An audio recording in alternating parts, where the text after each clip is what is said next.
guys need coaching, I'm telling you, because they have been so brainwashed that the fitra is bad when it comes to male desires. For example, I asked one time, you're sitting at a restaurant and a guy flicks food at your wife.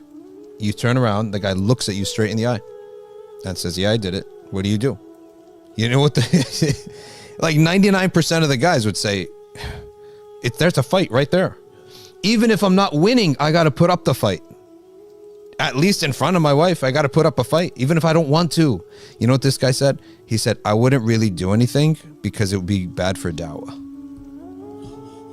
Like, how bad have you been completely effaced? Why don't you trust your gut?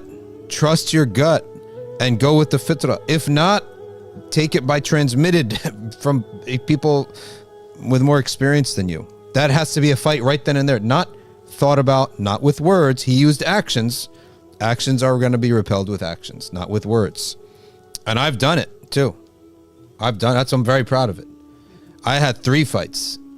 1 ended up physical. 2, second one was just, I just walked in their direction. They went the other way.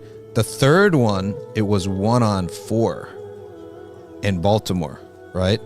In Baltimore, right? On one of those nice boardwalks in Maryland by the Orioles Stadium and stuff.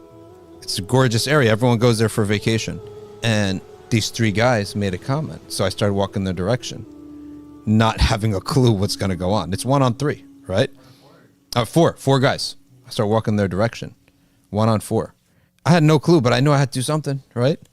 All the kids were little. I couldn't take Ayub with me. But ultimately, at the end of it, luckily some other guys intervened. But I noticed I'm walking towards them. They're walking away because they know they did something wrong. Although there's no match here. It's 4 guys and 1, right? I'm walking towards them. They're talking. They're yelling, right? And I'm just walking towards them, but they're also going backwards. It's like they know they don't want to pick this fight because they were in the wrong, right? Because of what they said. Then, luckily, they ended up walking into a restaurant. And then the restaurant manager, they were all white. The restaurant manager was black. I'm like, okay, I'm good, right? Because I know he's going to side with me. And he did, right? And he did. And the restaurant manager got in their face, says, what are you doing, right? You're not be assaulting our customers here and all that.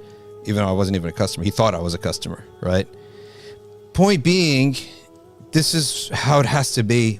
And it is, whether you like it or not, you don't have to like it. No one is born into these awkward situations. But the male nervous system must adapt to it. The male nervous system, you must swallow it and force it on yourself. Okay? You must force it on yourself. Even physically, you may lose these fights. You're not going to act like a tough guy, like you're going to go and beat these guys up.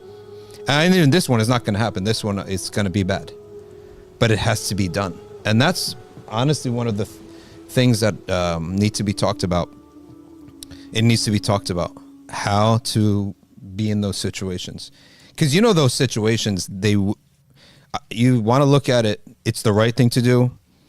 Your fitrah says you should do it. Your book says she could do it. But let me give you another, practical thing about it.